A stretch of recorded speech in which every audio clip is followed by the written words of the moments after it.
Welcome back to Tamil beauty talk. Friends, இன்னைக்கான வீடியோவில் 2 ingredient 2 மினிட்ஸில் இன்ஸ்டண்ட்டாக நம்மளோட ஸ்கின்னை நல்ல க்ளோவாக பாலிஸாக ஆக்கக்கூடிய ஒரு சூப்பரான ரெமெடி வந்து நம்ம பார்க்க போகிறோம். நம்மளோட சேனலில் இதுக்கு நீங்கள் சப்ஸ்கிரைப் பண்ணாதவங்களா இருந்தீங்கன்னா சப்ஸ்கிரைப் பண்ணிட்டு கண்டிப்பாக பண்ணுங்கள்.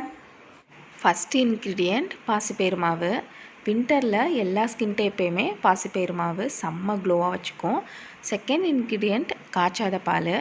எவ்வளவுக்கு தேவையோ கொஞ்சம் கொஞ்சமாக ஊற்றி நல்லா மிக்ஸ் பண்ணிக்கோங்க. பாசிப்பயிறு மாவு நீங்கள் மிக்ஸ் பண்ணும்போதே அந்த பேக்கை வந்து மிக்ஸ் பண்ணும்போதே உங்களுக்கு தெரியும் செம்ம க்ளோவாக இருக்கும் பார்க்குறதுக்கு. அண்ட் இதை வந்து ஒரு 10 மினிட்ஸ் அப்படியே விட்டுருங்க மிக்ஸ் பண்ணிவிட்டு. அதுக்கப்புறமா எடுத்து நம்ம அப்ளை பண்ணலாம். 10 மினிட்ஸ் கழித்து ஃபேஸ் நல்லா வாஷ் பண்ணிவிட்டு அதுக்கப்புறமா ஸ்கின்ல நல்லா ஒரு லேயராக அப்ளை பண்ணிக்கோங்க. இது பார்க்கும்போதே உங்களுக்கு தெரியும் ஃபஸ்ட்டு நீங்கள் அப்ளை பண்ணும்போதே செம்ம ஷைனிங்காக ஒரு க்ளோவிங்கான மாஸ்காக தான் இது இருக்கும். இதில் வேறு எதுவுமே நம்ம ஆட் பண்ண தேவையே இல்லை.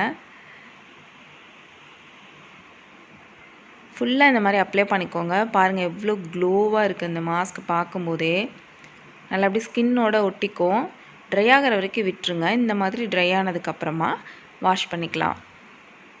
பாருங்கள், வாஷ் பண்ணதுக்கப்புறம் செம்ம ஃப்ரெஷ்ஷாக ப்ரைட்டாக அதே மாதிரி க்ளோவாக இருக்கும். டெய்லியும் கூட இந்த பேக் வந்து உங்களோட ஸ்கின் ட்ரையாக இருக்குது அப்படின்னா நீங்கள் டெய்லியும் கூட இந்த பேக் போட்டு ஸ்கின்னை க்ளோவாக வச்சுக்கலாம். அண்ட் எல்லா ஸ்கின் டைப்புமே இந்த ஒரு பேக்கை வந்து வின்டர் சீசனில் யூஸ் பண்ணலாம்.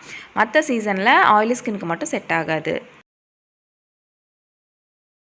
பார்த்ததோட விடாமல் கண்டிப்பாக ட்ரை பண்ணி பாருங்கள். உங்களோட ரிசல்ட் எப்படி இருந்துச்சு அப்படி சொல்லிட்டு என் கூட ஷேர் பண்ணுங்கள். என் கூட இன்ஸ்டாகிராமில் ஷேர் பண்ண நினச்சிங்கன்னா அதோட லிங்க் வந்து டிஸ்கிரிப்ஷனுக்கு செக் பண்ணிக்கோங்க. என்னோட டெய்லி அப்டேட்ஸ் கூட நீங்கள் தெரிஞ்சுக்கலாம். வீடியோ பிடிச்சிருந்துச்சுன்னா லைக் பண்ணிக்கோங்க, சப்ஸ்கிரைப் பண்ணிக்கோங்க, பக்கத்தில் இருக்க பெல்லையும் கிளிக் பண்ணி ஆல்னு கொடுத்துருங்க. நான் உங்களை நெக்ஸ்ட் வீடியோ லிங்க் பண்ணுறது இருக்கும். தேங்க்யூ.